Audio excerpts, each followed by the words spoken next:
আসসালামু আলাইকুম। সেলাই কাজ শেখার জন্য তেমন কোনো কিছুরই প্রয়োজন হয় না। প্রথমে অল্প পুঁজির মধ্যে শুরু করা যায়। যেমন ৳20, ৳30 বা ৳50 মধ্যে আপনারা শুরু করতে পারেন। এর জন্য তো আমি প্রথমে নিলাম যে শেপ কাট, ইঞ্চি টেপ বা ফিতা, তারপর চক আর দরকার একটা কেচি। তো আজকে আমি কাটবো 3 পিস। আর কাপড় কাটার সাথে সাথে আপনাদের সাথে কিছু কথা শেয়ার করি। যেমন ধরেন আমি কেন সেলাই কাজটা করি। অনেকেরই অনেক কথা যে বাচ্চা কাচ্চা আছে, প্লাস ওর হাজব্যান্ডও তো বাইরে থাকে, তাহলে কেন সেলাই কাজ করে। নিজের হাজব্যান্ড টাকা দিবে, খরচ করব, ঠিক আছে, তবে নিজের প্রতিটা জিনিসই নিজের একান্তই নিজের হওয়া খুবই দরকার, যেটা আমি আমার ইচ্ছা মতো খরচ করতে পারবো। তো আমিও নিজেও এটা পছন্দ করি। আমি অনেক 4-5 বছর হয়ে গেছে আমি যে এই কাপড় সেলাই করি।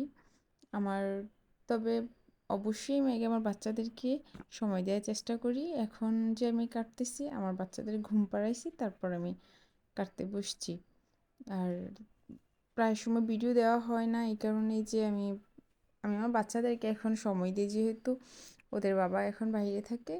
তো আমি অবশ্যই ওদের একটু সময় বেশি দিতে হবে। তো এখন আসি এই যে সেলাই কাজের মধ্যে। প্রতিটা আপুরই, আমি মনে করি প্রতিটা আপুরই সংসারে মানে সাংসারিক জীবন ছাড়া নিজে কিছু একটা করা খুবই দরকার। আর এর মধ্যে আমার সবার জন্য আমার মনে হয় যে সেলাই কাজের থেকে বেস্ট তেমন কিছু হয় না। এটা ঘরে বসে আপনারা করতে পারেন। অনেকের হাজব্যান্ড আছে যে বাহিরে বের হয়ে কিছু করাটা পছন্দ করে না। তো তাদের জন্য প্লাস মেয়েদের জন্য একটা বেস্ট কাজ হচ্ছে যে এই যে সেলাই কাজ। এটার মধ্যে আপনার তেমন কোনো পুঁজির দরকার হয় না। এই যে সুতা টুকটাক এই জিনিসগুলোই কিনলেই চলে। আর একটা মেশিন তো দরকারি। একটু কষ্ট করে যদি একটা মেশিন কিনে নিতে পারেন, তাহলে আর আপনার মানে কি বলবো, কষ্টের দিনগুলা আস্তে আস্তে আল্লাহর রহমতে চলে যাবে। মানুষের জীবনে ভালো সময় খারাপ সময় মিলেই চলে। আর আমিও একটা মানুষ। আর ভালো সময় খারাপ সময় আমারও গেছে, এখন আল্লাহর রহমতে অনেক ভালো আছি। তবে আমার এই যে আমি যে কাজ শিখেছি, এটা আমার খুবই হেল্প করছে। আমি মনে করি আমার জীবনে অনেক অনেক হেল্প করছে যে এই সেলাই কাজ। তো আমি বলবো যে সব আপুরাই দরকার মানে এটা নিজে একটা কাজ জানার, তার মধ্যে সেলাই কাজটাই বেস্ট। আর আমি আমার পেজে বিভিন্ন রকম কিছু আমি যা টুকটাক জিনিস সেলাই করি, কাটাকাটি করি, ও সব কিছুই শেয়ার করি।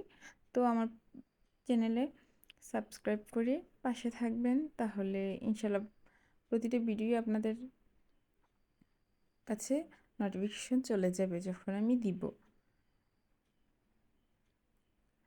আর সবাই যারা যে আপুরা নতুন নতুন সেলাই কাজ শিখতে আগ্রহী বা মেশিন নিয়েছেন, সেলাই করতেছেন, সব সময় চেষ্টা করবেন যে প্রথমেই কাস্টমার ধরে রাখার, নিজের বেস্ট সবসময় ভালোভাবে সেলাই করবেন। একটু সময় নিয়ে হলে ভালোভাবে সেলাই করবেন। আর প্রথমে কিছু ডিসকাউন্ট দিয়ে সেলাই করবেন।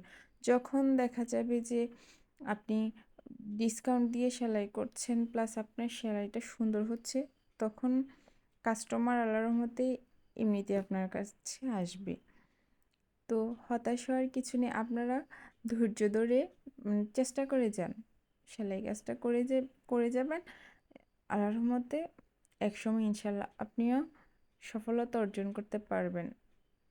আর আমি তো বললামই যে এই কাজটা আমার লাইফে অনেক হেল্প করছে। এই জন্য আমি সবাইকে বলবো যে কিছু একটা করে সেলাই কাজ, যেমন নিজে কিছু একটা করবেন। আল্লাহর উপর ভরসা রেখে নিজের ভাগ্য নিজেকেই পরিবর্তন করতে হবে। এখন আমার যেই জ্যাক মেশিনটা মানে ম্যাকি আমারটা দেখতেছেন, আমার কিন্তু প্রথমে এটা ছিল না। আমার ছিল প্রথমে পায়ে চাপার মেশিন, তারপর আমি আস্তে আস্তে এটা নিয়েছি। তো তো এই জন্য বলছি সবাই চেষ্টা করে যান, ইনশাল্লাহ আমি আরও ভালো ভালো ভিডিও নিয়ে আসবো। আপনাদের যদি ভালো লাগে তাহলে চ্যানেলটা সাবস্ক্রাইব করে পাশে থাকবেন। আমি যে আপুরা সেলাই শিখতে চাই তাদের জন্য ইনশাল্লাহ ভালো ভালো ভিডিও নিয়ে আসবো। তো আজ এ পর্যন্তই, সবাই ভালো থাকবেন, ভিডিওটি ভালো লাগলে লাইক দিবেন।